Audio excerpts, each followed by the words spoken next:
from a young age, we felt so much shame and guilt around sex. Maybe our parents or some adults were telling us, or when we start getting curious about it, it's not highly encouraged, especially here in the Philippines. But when we actually think about it, we are product of sex. Two human beings come together, experiencing that orgasmic aliveness that created life, created us.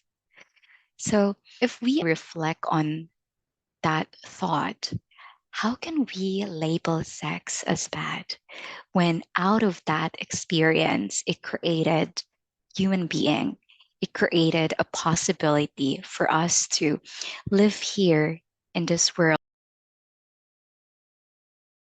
Hello, beautiful people. Welcome back to Gladys on Love. For those of you who don't know me, my name is Gladys and I live here in the Philippines. I have spent several years learning about relationship psychology and diving deep into sexuality. And as you know, Philippines is a very conservative country and there is a lot of shame and guilt wrapped around sexuality. That's why I made it as a lifelong purpose to try to understand it and allow us to release those guilt and shame around this topic.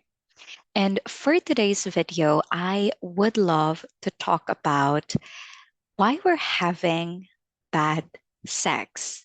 Try to understand what's behind that and how can we possibly experience an a pleasurable and a loving sexual experience with the person that we're with.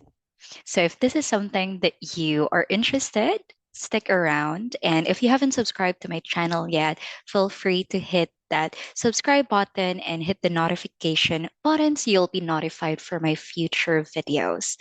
All right, so jumping into our topic, I have listed down 4 reasons why we're experiencing bad sex and also some food for thought that we can all ponder on.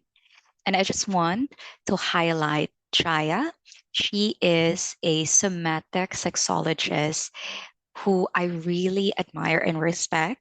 And this idea, the things that I'm sharing right now is highly inspired by her. I will share some resources in the description below so you can check out her work as well.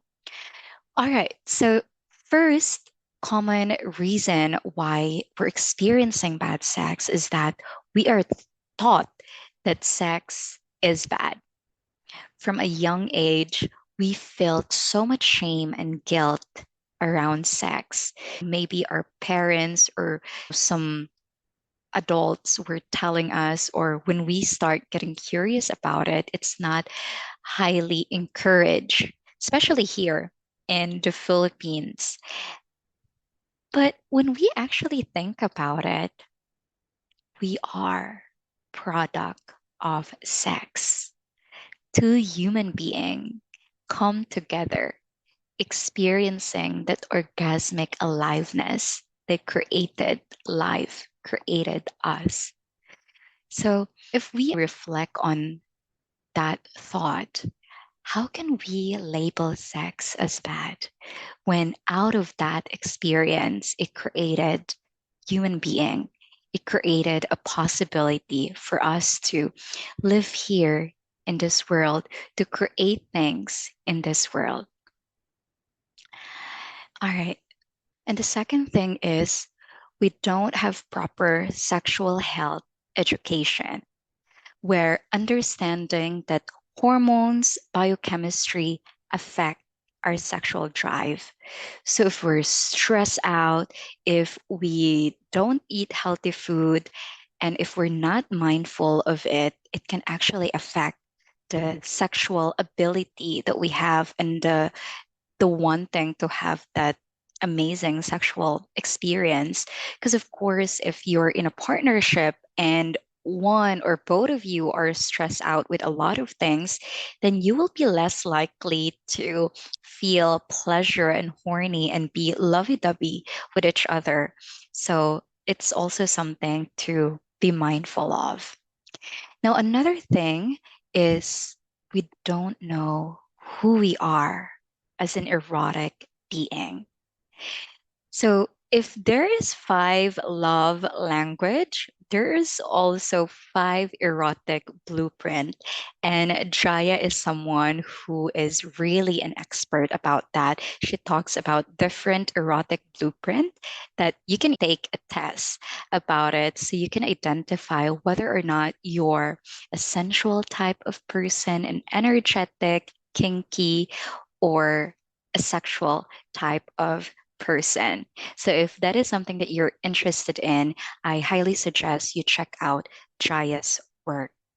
And I think this is very important for us to get to know ourselves better. That way, we can also express it to our partner. Now, I've noticed there's a lot of women here in the Philippines who just are not fully aware of their body, of their like which part of their body feels arousing for them, what position feels good for them, or what type of sexual experience do they actually want? May it be passionate, kinky, or is it a playful type of sex? And here comes the fantasy that we all have, and people don't even realize that what they're thinking is a sort of a fantasy, or that they have a specific fetish and kinks that they want. And again, because there's so much shame and guilt around this topic, there's a lot of people who are so afraid to going deep around it. And that is why when we have our sexual experiences, it's lame, it's boring, it's not as juicy and as delicious and pleasurable as we want it to be. So it's really, really important to increase our awareness and understanding and getting to know ourselves and knowing what what are our preferences when it comes to sex. Now, the last thing is we have a hard time communicating what we want. And again, it is because we don't know what we want. And if we do, we feel so ashamed of it.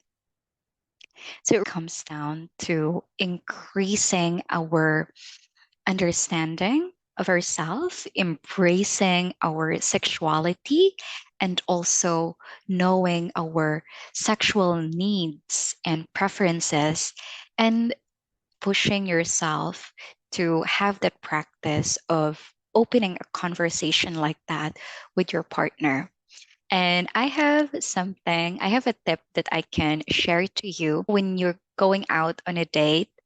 Maybe this is too bold, but I would actually prefer to have a conversation that doesn't beat around the bush, but go dive into a deep conversation and have this type of dyad where you ask each other back and forth. There's no need to explain. You just ask this question repeatedly for maybe 3, 5 times to really get to know each other. And you can also do it as a couple. I've tried this with Eli, and it's definitely interesting. And we are even trying to do it again tonight. You can, choose a different prompt question, but this is a question that I actually love to use as a prompt. Tell me something about your sexuality that you want me to understand. So use that question as a prompt to ask each other back and forth to really reveal the essence, to reveal who you are, and what you need, and your sexual preference is. But of course, when you're having this kind of conversation, make sure that it's a safe space for both of you where there is no shame, guilt, and judgment that's in place. So that's it for this video. I hope that you guys enjoyed this. And if you have some comments or feedback, feel free to share it in the comment section below. I really enjoy doing content like this. And if you want to continue supporting me, feel free to subscribe to my channel and also follow me in my Facebook group. And I also have a Patreon account. So if you want to extend that support, that would be amazing. And I plan to create more and more high value content for my Patreons as well. So thank you so much, everyone, and have a beautiful day.